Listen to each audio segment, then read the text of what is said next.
Good day wishes to you all. Continuing our discussion on centrifugation, in today's class we will discuss about the types of centrifugation separations. There are two types of centrifugal techniques for the purpose of separating the particles. Number one, differential centrifugation, and number two, density gradient centrifugation.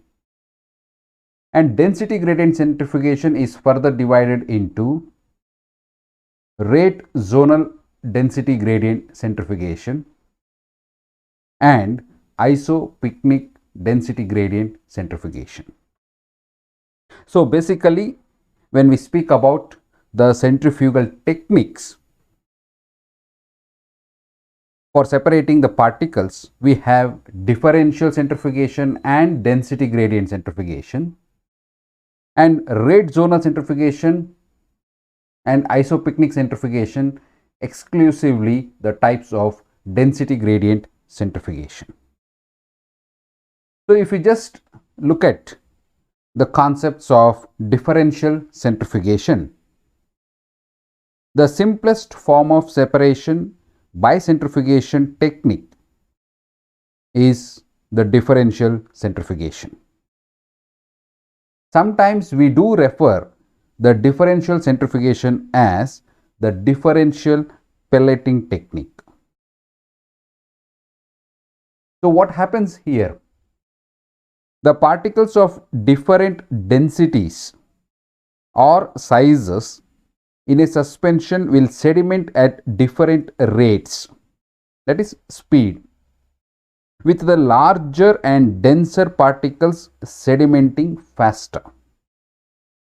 Right. So particles of different densities or sizes, they sediment at different speed or rates.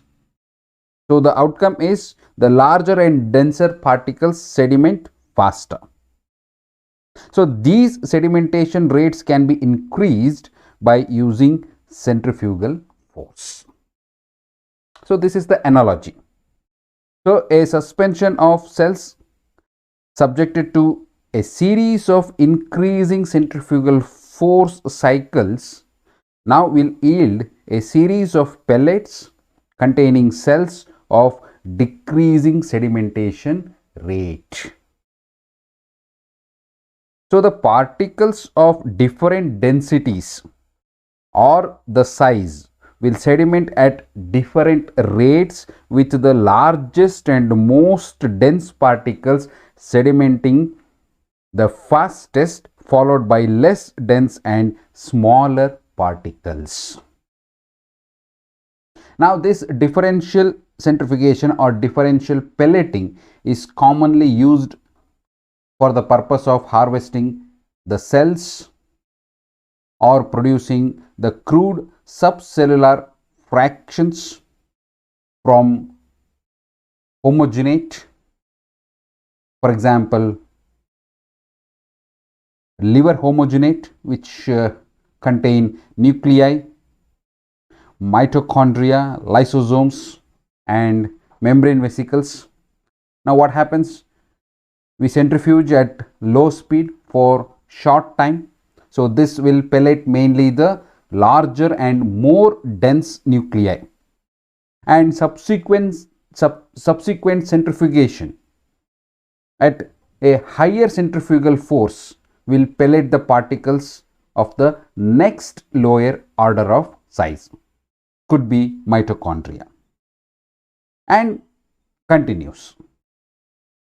So due to the heterogeneity in biological particles, differential centrifugation does suffer from contamination and poor recovery.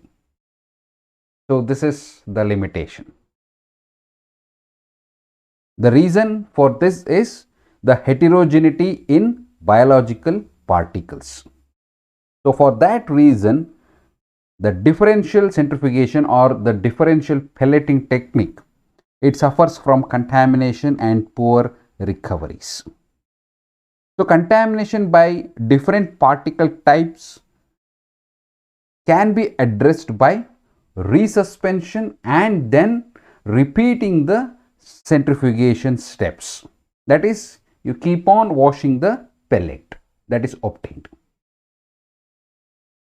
Right. So this is about differential centrifugation. If you just look at the figure which is shown over there, initially all particles of a homogenate are evenly distributed throughout the centrifuge tube, and then they move down the tube at their respective sedimentation rate during the centrifugation run. So what happens, the largest class of particles, they form pellet on the bottom of the tube, leaving smaller sized particles or structures within the supernatant. Right. However, during the initial centrifugation step, the smaller particles also become entrapped in the pellet. So what is the outcome? It causes a certain degree of contamination because of entrapment in the pellet formation by the smaller particles. Certain degree of contamination is or it is observed. So at the end of each centrifugation step, that is differential centrifugation step, the pellet and the supernatant fractions are carefully separated from each other, and to minimize the cross contamination, the pellets are usually washed several times by resuspension in buffer and subsequent centrifugation under the same conditions, that is same conditions in the sense the speed or the RPM and temperature. But there is another disadvantages. If you repeat the washing step,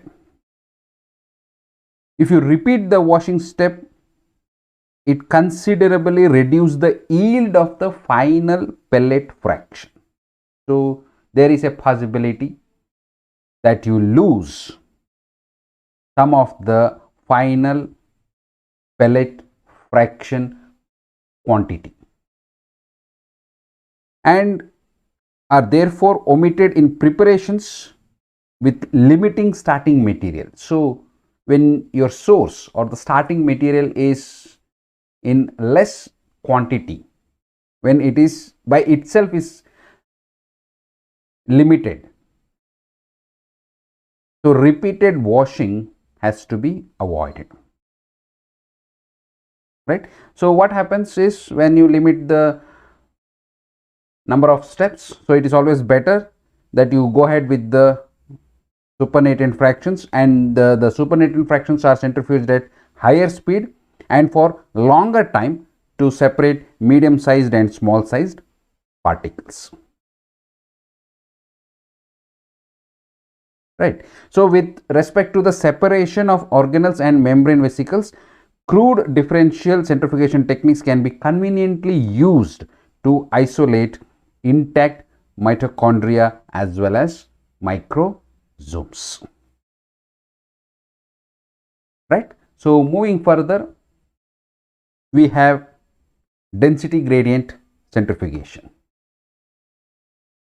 Density gradient centrifugation is the preferred method to purify subcellular organelles and macromolecules. So how do you generate the density gradients?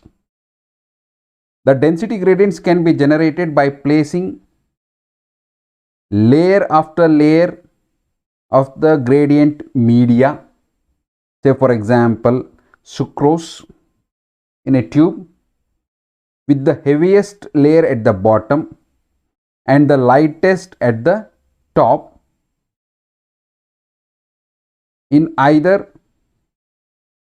discontinuous mode or continuous mode. Now the cell fraction which needs separation, that is the fraction which has to be separated into different components. Now this is placed on top of the layer and centrifuged. Right. Now this density gradient separation, as said in the previous slides, it is classified into two categories. The rate zonal separation, that is with respect to size, and isopycnic separation with respect to density. Right. So rate zonal separation with respect to size and isopycnic separation with respect to density. Now we'll try to understand what happens in rate zonal centrifugation. In rate zonal centrifugation, the problem of cross contamination of particles of different sedimentation rates may be avoided by layering the sample as a narrow zone on top of a density gradient. So you are applying or you are layering the sample as a narrow zone right on top of the density gradient.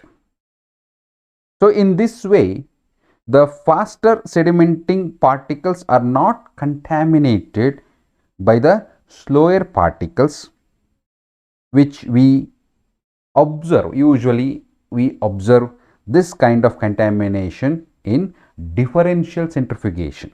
So as discussed, so this problem of cross contamination of particles can be overcome using rate zonal centrifugation. So in order to overcome this problem of cross contamination in rate zonal centrifugation, we are layering the sample as a narrow zone on top of a density gradient, so that the sedimenting particles are not contaminated. That means faster sedimenting particles, they are not contaminated by the slower particles. However, the narrow load zone or the sample zone, the disadvantage of narrow loading of the sample is it limits the volume of sample.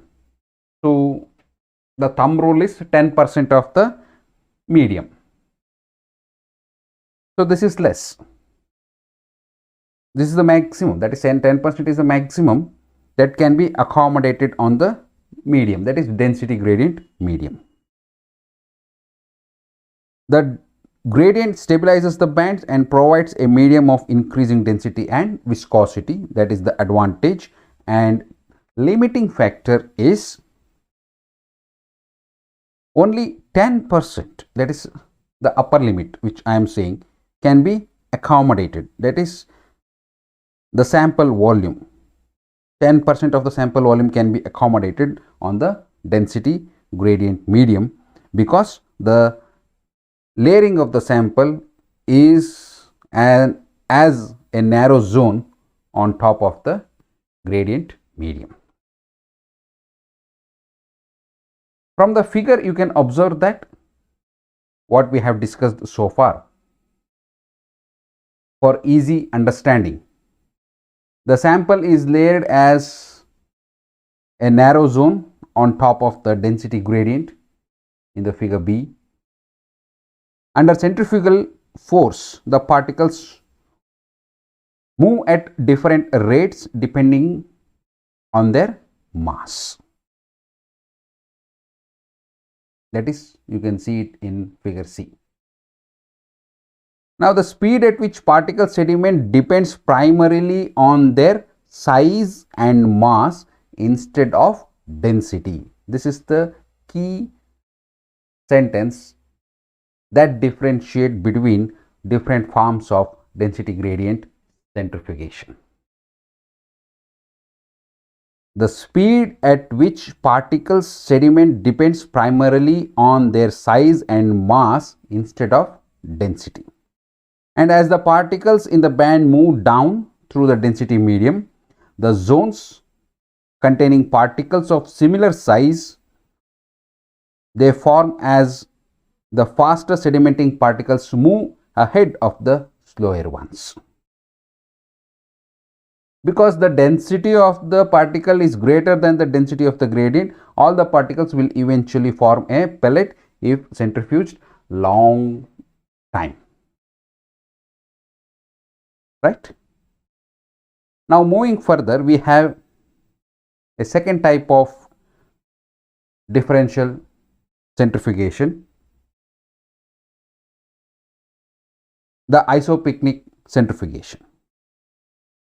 In isopycnic centrifugation or separation, this is also called as buoyant or equilibrium separation, wherein the particles are separated solely on the basis of their density. Right. So earlier it was primarily based on size and mass in rate zonal, and in isopycnic, which is also called as buoyant or equilibrium separation technique, the particles are separated solely on the basis of their density. Particle size only affects the rate at which particles move until their density is the same as the surrounding gradient medium. Right. So the density of the gradient medium must be greater than the density of the particles to be separated. So by this method, the particles will never sediment to the bottom of the tube, no matter however long you take to centrifuge. That means it is independent of the time of centrifugation. So from the figure you can observe that starting with a uniform mixture of sample and density gradient under centrifugal force, the particles move until their density is the same as the density of the surrounding medium. Upon centrifugation, particles of a specific density sediment until they reach the point where their density is the same as the gradient medium. So we refer this to as equilibrium position. The gradient is then said to be isopycnic and the particles are separated according to their buoyancy. Since the density of biological particles are sensitive to the osmotic pressure of the gradient, which is very important, isopycnic separation may vary significantly depending on the gradient medium used. Although a continuous gradient may be more suited for analytical purposes, preparative techniques commonly use a discontinuous gradient in which the particles band at the interface between the density gradient layers. So what is the advantage? This makes the harvesting or collection of certain biological entities or particles easier. Say for example lymphocytes. Right? Now moving further, we have to understand which density gradient medium to be used. That is selection of suitable density gradient medium. The primary function of density gradient centrifugation is to separate particles, either on the basis of their buoyancy density or their rate of sedimentation, right? So we discussed about two types of density gradient centrifugation, the rate zonal and isopycnic. So the primary function of density gradient centrifugation is to separate particles, either on the basis of their buoyancy density or their rate of sedimentation. For rate zonal separation, the function of the gradient is to provide a gradient of viscosity which improves particle resolution while stabilizing the gradient column from the possible convection currents. In case of isopycnic separations, the important feature is that the maximum density of the gradient medium is higher than that of the particle, or the density of the particle. So these two things should be kept in mind. Now if you look at the properties of ideal density gradient medium, an ideal density gradient media should have sufficient solubility to produce the range of densities required, should not form solution of high viscosity in the desired density range,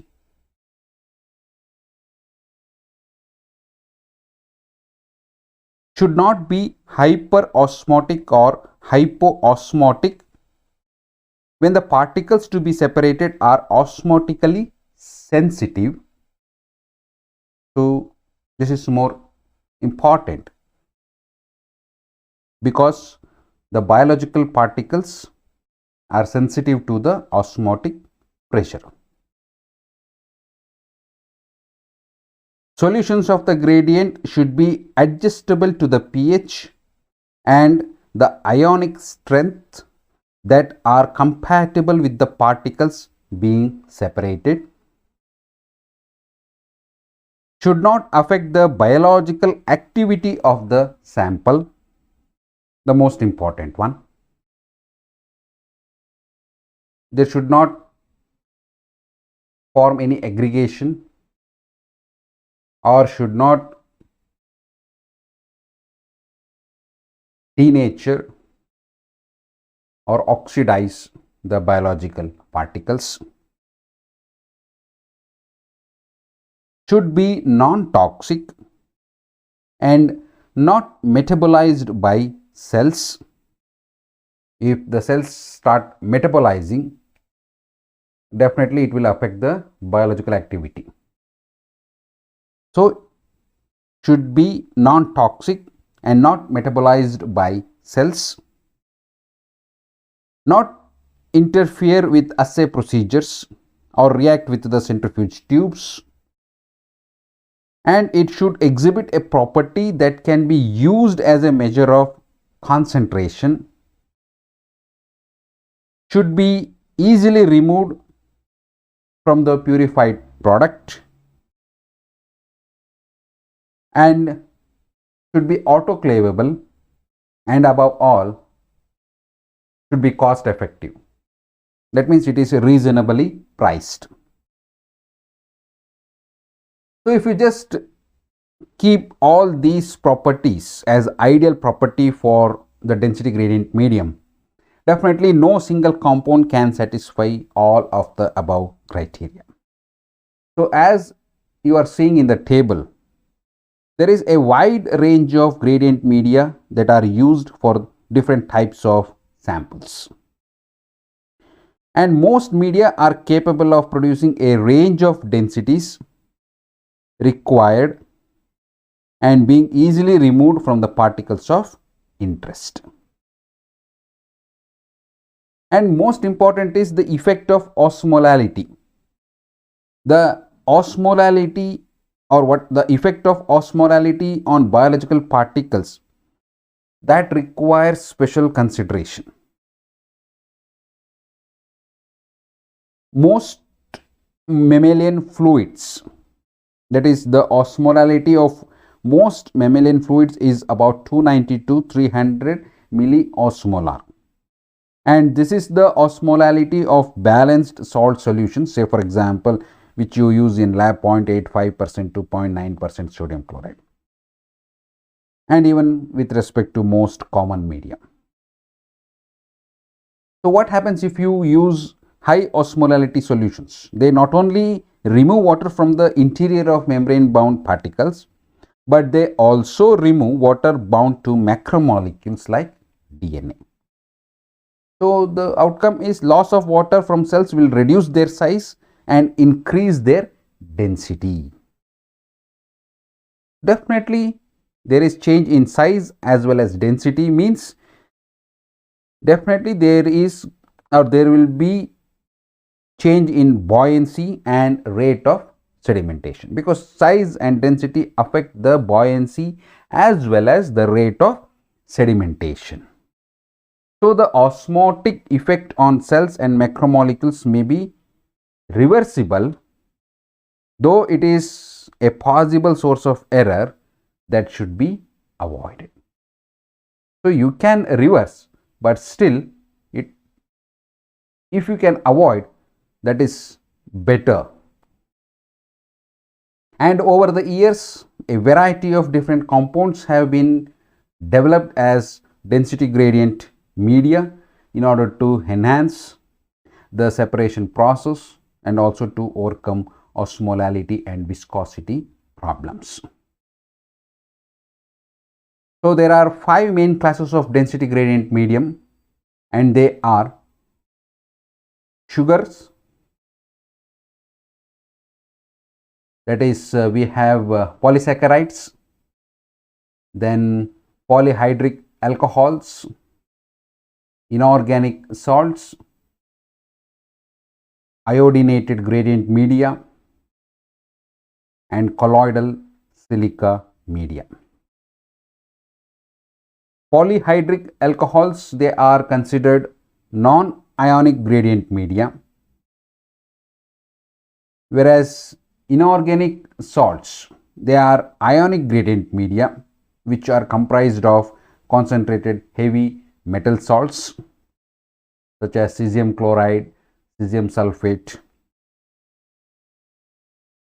And then we have iodinated aromatic compounds which were initially devised for X-ray contrast applications. And then we have polysaccharides, the 5 called